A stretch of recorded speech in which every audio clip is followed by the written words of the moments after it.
So, you want to know if The Mask of Zorro is worth a watch today. I know that because you clicked on this video. Well, you're in luck. I recently revisited this movie on 4K, and I'm going to give you my quick thoughts right now.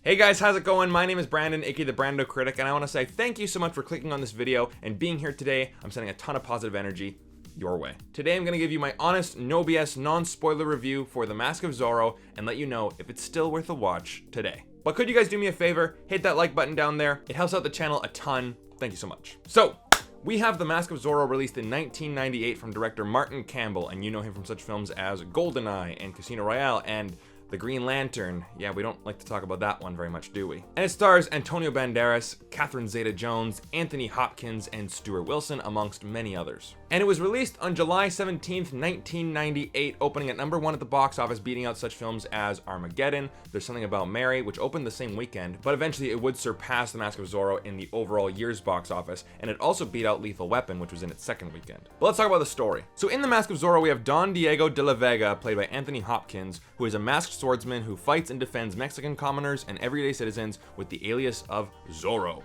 We are introduced to him at a public execution held by the corrupt governor Don Rafael Montero, played by Stuart Wilson, where he stops the execution and runs across two boys, Joaquin and Alejandro Murrieta, and gives them his medallion. Back at Diego's home, Montero arrives because he suspects Diego is Zorro. Once proven right, a fight breaks out and Diego's wife Esperanza, whom Montero is in love with, dies in the crossfire. Diego is then captured, his house burned down to the ground, and his daughter is taken by Montero to be raised without him back in Spain. 20 years later, Montero returns to California with Diego's daughter Elena, played by Catherine Zeta-Jones, which motivates Diego to escape from prison and get his revenge. However, he comes across a drunken man in a tavern and recognizes his old medallion. That man is Alejandro Murrieta, now played by Antonio Banderas, who wants revenge on Captain Harrison Love, played by Matt Letcher, Montero's right-hand man, for killing his brother.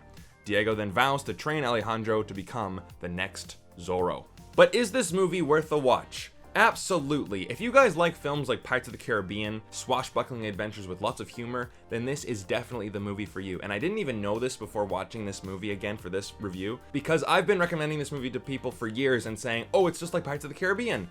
Well, they have the same writers. And the trailer for this movie has the same Pirates of the Caribbean music. Well, I guess I should say Pirates of the Caribbean music comes from the Mask of Zorro trailer. So they're very similar movies, and if you guys know me at all, Pirates of the Caribbean is my favorite movie of all time. So this movie is right up my alley. So if you like movies like that, then this movie is right up your alley too. Because that's the #1 reason why this movie is worth a watch. It's fun. It's a crowd-pleasing blockbuster that does not insult your intelligence. It's not lazy, it's solidly built. With a solid structure, great characters, great action, great comedy, it's just a great movie across the board. It's exciting, it's exhilarating, it is a real crowd pleaser. And you get that right off the bat with the scene introduction of Zorro. You have this public execution and you have all these Mexican peasants in the square, and of course they're all wearing this drab clothing with a lot of browns and grays. And then you see two young kids see him, and of course he's in disguise, so he's like, shh.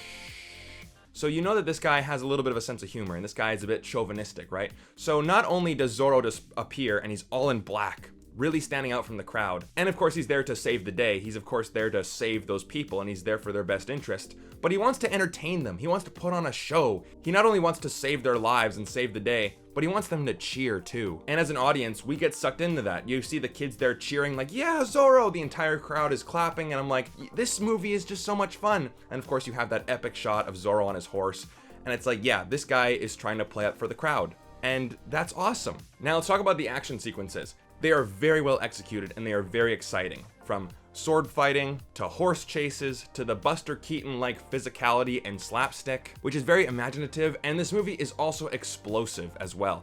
And it's all done in camera. They're not CGI aliens, not a bunch of spaceships, not a bunch of computer-generated crap.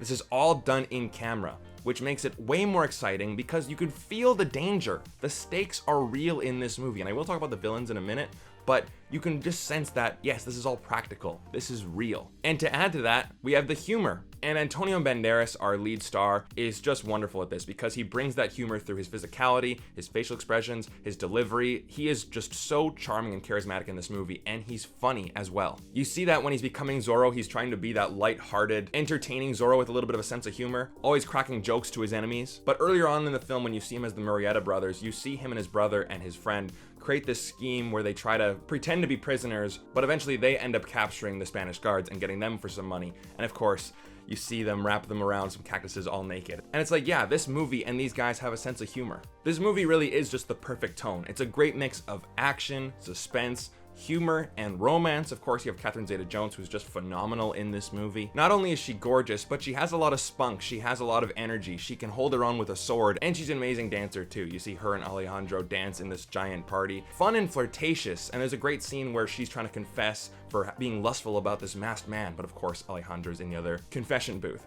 It's just so well written, it's so fun, it's tongue-in-cheek as well, and it's flirtatious, it's mysterious, it's romantic, and James Horner's score captures all of this. It's an amazing score. But like I said earlier, there is a real sense of danger in this movie because the stakes are high, and you feel that with the villains. And I like how simple these villains are. If you really want the audience to really like the hero, make the audience hate the villain. Make them do something unimaginable. And that's what this film does. Montero, played by Stuart Wilson. You see him choose random people for an execution in the square, capture Zorro, he lusts over his wife, burns down his house, and then steals his daughter and raises her as his own. And what's his evil plan? His evil plan is to buy California from Santa Anna using his stolen gold mined by slaves. So the guy is a real evil piece of shit, but he's also charismatic. He can also hold a room. You see him walk onto the shores of California and he does this amazing speech and everyone starts to clap. Everyone's on his side. I'm like, you two-faced politician. And of course, his right-hand man, Captain Harrison Love, played by Matt Letcher, he of course kills Alejandro's brother. Well, let me be clear. Alejandro's brother Joaquin kills himself so that Captain Harrison Love cannot kill him. But on top of that, he decapitates him and says, bury the body. Bag the head.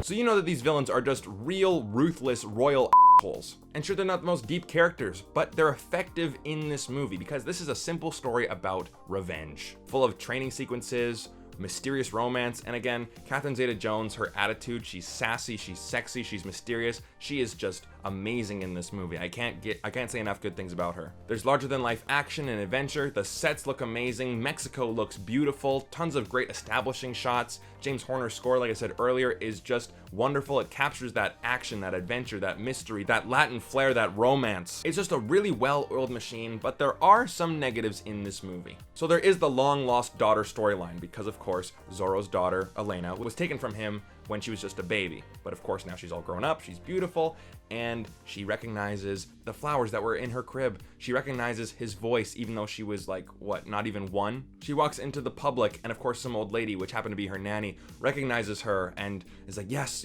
you've returned. This is all just really cheesy melodrama, and there's a lot of time dedicated to this storyline. And Anthony Hopkins, God bless him, he really elevates this material because without an actor like that, I feel like a lot of these scenes would be very dry, very overdone, saturated, over the top, because this storyline takes up a large chunk of the movie. But Anthony Hopkins and Catherine Zeta-Jones, they do their best with the material. And again, it's not bad storytelling, it's just that cheesy melodrama that might go like, okay, it's getting a little too cheesy for my liking, but it still has a bit of charm. And the pacing too. For the most part, this is a really well-paced movie, especially the first act. But the second act, I will admit, does kind of slow down because we really get into the whole long-lost daughter storyline, which again, like I said, is just cheesy melodrama. And I feel like the characters don't really evolve too much in the middle of the movie. The third act just goes completely 90s action with explosions. And side note, I miss those 90s action explosions. And last little nitpick, the action, while it is great, the stunt doubles are a little obvious. But those are my real only other nitpicks. The only one I can think of is when you see at the beginning of the movie, Zorro creates a Z with his sword and then you see some fire and you hear a tiger, wow. And I'm like, oh my God, that is so 90s, so over the top. But you know what though? That has charm to it. That just really cements this movie into the 90s zeitgeist. So For an overall rating, I'm gonna give The Mask of Zorro a 4 out of 5. Again, like I said earlier, if you like Pirates of the Caribbean, if you like adventurous, swashbuckling movies with lots of action, humor, romance,